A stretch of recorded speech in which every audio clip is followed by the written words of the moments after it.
ദൈവനാമത്തിന് മഹത്വം ഉണ്ടാകട്ടെ. ഒരു പ്രാവശ്യം കൂടെ ദൈവത്തിൻ്റെ വിലയേറിയ വചനവുമായി നിങ്ങളോടൊപ്പം ആയിരിക്കാൻ ഇടയായതിൽ ഞാൻ കർത്താവിനെ സ്തുതിക്കുകയും മഹത്വപ്പെടുത്തുകയും ചെയ്യുന്നു. സഖരിയ പ്രവചനം 1-ാം അധ്യായത്തിൻ്റെ 8 മുതൽ 11 വരെയുള്ള വാക്യങ്ങളാണ് ഇന്നും നമ്മൾ തുടർച്ചയായി ചിന്തിക്കുന്നത്. ആ വാക്യങ്ങൾ ഒന്ന് ഞാൻ മുഴുവനായി വായിക്കാം. ഞാൻ രാത്രിയിൽ ചുവന്ന കുതിരപ്പുറത്ത് കയറിയിരിക്കുന്ന ഒരു പുരുഷനെ കണ്ടു. അവൻ ചോലയിലെ കൊഴുന്തുകളുടെ ഇടയിൽ നിന്നു. അവൻ്റെ പിമ്പിൽ ചുവപ്പും കുരാൽ നിറയും വെണ്മയുമുള്ള കുതിരകൾ ഉണ്ടായിരുന്നു. യജമാനൻ, ഇവർ ആരാകുന്നു ഞാൻ ചോദിച്ചതിന്, എന്നോട് സംസാരിക്കും ദൂതൻ, ഇവർ ആരെന്ന് ഞാൻ നിനക്ക് കാണിച്ചു തരാമെന്ന് എന്നോട് പറഞ്ഞു. എന്നാൽ കൊഴുന്തുകളുടെ ഇടയിൽ നിൽക്കുന്ന പുരുഷൻ, ഇവർ ഭൂമിയിൽ ഊടാടി സഞ്ചരിക്കേണ്ടതിന് യഹോവ അയച്ചിരിക്കുന്നവർ തന്നെ എന്ന് ഉത്തരം പറഞ്ഞു. അവർ കൊഴുന്തുകളുടെ ഇടയിൽ നിൽക്കുന്ന യഹോവയുടെ ദൂതനോട്, നിങ്ങൾ ഭൂമിയിൽ ഊടാടി സഞ്ചരിച്ചു, സർവ്വഭൂമിയും സ്വസ്ഥമായി വിശ്രമിക്കുന്നത് കണ്ടു. ഞങ്ങൾ ഭൂമിയിൽ ഊടാടി സഞ്ചരിച്ചു, സർവ്വഭൂമിയും സ്വസ്ഥമായി വിശ്രമിക്കുന്നത് കണ്ടു എന്ന് ഉത്തരം പറഞ്ഞു. സഖരിയാവ് കാണുന്ന ആദ്യത്തെ ദർശനമാണെന്ന് ഞാൻ ഓർപ്പിച്ചല്ലോ. ഉടമ്പടിയുടെ ദർശനങ്ങളിൽ ആദ്യത്തെ ദർശനമാണ്. ഇവിടെ ദൈവജനത്തിൻ്റെ സംരക്ഷകരായ ഒരു സർവ്വ സൈന്യത്തെയാണ് ഇവിടെ കാണുന്നത്. അതിൻ്റെ സർവ്വ സൈന്യാധിപനാണ് ഞാൻ കഴിഞ്ഞ ക്ലാസ്സുകൾ ഓർപ്പിച്ച പോലെ നമ്മുടെ കർത്താവായ യേശു ക്രിസ്തു. അവനെക്കുറിച്ച് നമ്മൾ വായിക്കുന്നത്, അദ്ദേഹം ചുവന്ന കുതിരപ്പുറത്ത് കയറി വന്ന പുരുഷൻ. അത് കഴിഞ്ഞ ക്ലാസ്സിൽ ഞാൻ അതിൻ്റെ വിശദാംശങ്ങൾ നൽകിയതാണ്. രണ്ടാമത് നമ്മൾ യേശു ക്രിസ്തുവിനെക്കുറിച്ച് കാണുന്നത്, അവൻ ചോലയിലെ കൊഴുന്തുകളുടെ ഇടയിൽ നിൽക്കുന്ന പുരുഷൻ. ശ്രദ്ധിക്കണം, ചോലയിലെ കൊഴുന്തുകളുടെ ഇടയിൽ. ചോല എന്ന് പറഞ്ഞാൽ താഴ്വര എന്നാണ് ഉദ്ദേശിക്കുന്നത്. പച്ചപ്പുൽ തകടിയുള്ള, വളരെ സ്വച്ഛമായ അന്തരീക്ഷമുള്ള, ശാന്തമായ അന്തരീക്ഷമുള്ള, സമാധാന അന്തരീക്ഷമുള്ള ഒരു താഴ്വരയിൽ കർത്താവ് നിൽക്കുന്നു എന്നാണ് അതിൻ്റെ അർത്ഥം. അവിടെ കാണുന്ന കൊഴുന്തുകൾ എന്നുള്ളതിന് മിർട്ടൽ ട്രീ എന്ന് പറഞ്ഞാൽ അത് തമിഴിൽ പൂമരുതെന്നാണ് പറയുന്നത്. ഈ മിർട്ടൽ ട്രീയെ സംബന്ധിച്ച് ഏതാണ്ട് വളരെ മനോഹരമായ ഒരു പഠനം ഞാൻ നടത്തിയിട്ടുണ്ട്. അതെല്ലാം ഇന്ന് രാവിലെ വിശദീകരിക്കാൻ നിർവാഹമില്ല. എങ്കിലും 1-2 കാര്യങ്ങൾ മാത്രം ഞാൻ പറയാം. ഒന്ന്, ഈ മരത്തിൻ്റെ പ്രത്യേകത, ഇത് താഴ്വരയിലാണ് വളരുന്നത്. വളരെ മനോഹരമായ മണമുണ്ടാക്കുന്ന, വളരെ നല്ല സ്മെല്ലുണ്ടാക്കുന്ന ഒരു ഒരു ഒരു വൃക്ഷമാണിത്. അതിൻ്റെ കീഴിലിരിക്കുക എന്ന് പറയുന്നത് വലിയ സമാധാനമാണ്. നമ്മൾ സാറിന് പറയുന്ന ഒരു പഴഞ്ചൊല്ലുണ്ടല്ലോ, മുല്ലപ്പൂമ്പൊടി ഏറ്റുകിടക്കും കല്ലിനുമുണ്ട സൗഗന്ധം.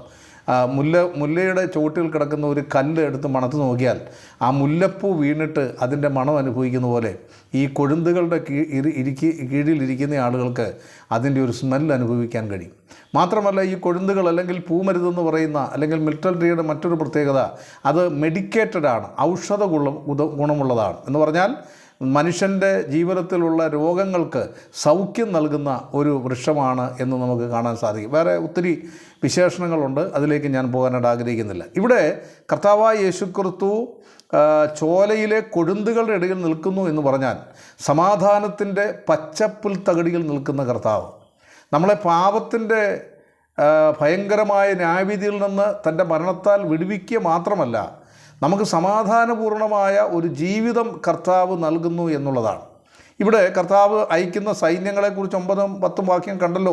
അവർ ഭൂമിയിൽ ഊടാടി സഞ്ചരിച്ചിട്ട് പറയുകയാണ്, സർവ്വഭൂമിയും ദൈവത്തിൻ്റെ സന്നിധിയിൽ, അവിടെ അവർ പറയുന്ന ഒരു പ്രത്യേകമായ പദപ്രയോഗമുണ്ട്, ഊടാടി സഞ്ചരിച്ച സർവ്വഭൂമിയും സ്വസ്ഥമായി വിശ്രമിക്കുന്നത് കണ്ടു.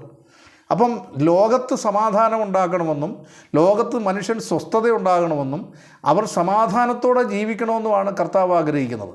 ഈ ലോകത്തിൽ എല്ലാ പ്രശ്നങ്ങളും ഉണ്ടാക്കുന്നത് ആരാന്ന് നമുക്ക് എല്ലാവർക്കും അറിയാം. അത് വേദപുസ്തകം പഠിച്ചിട്ടുള്ളവർക്കെല്ലാം അറിയാം. അത് ലൂസിഫർ അല്ലെങ്കിൽ പിശാചാണ്.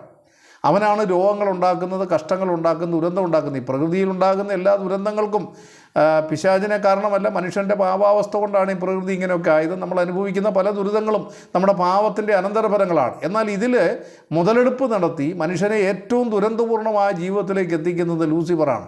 യോബിൻ്റെ ജീവിതം പഠിച്ചാൽ നമുക്കതറിയാം. എന്നാൽ കർത്താവ് നമ്മളെക്കുറിച്ച് ആഗ്രഹിക്കുന്നത് നമ്മൾ സ്വസ്ഥതയോടെ ജീവിക്കണമെന്നാണ്. അതുകൊണ്ടാണ് ജീവിതത്തിൽ കഷ്ടതകളും പ്രയാസങ്ങളും നേരിടുമ്പോൾ കഷ്ടങ്ങളിൽ സന്തോഷിക്കണമെന്ന് പറയുന്നത്.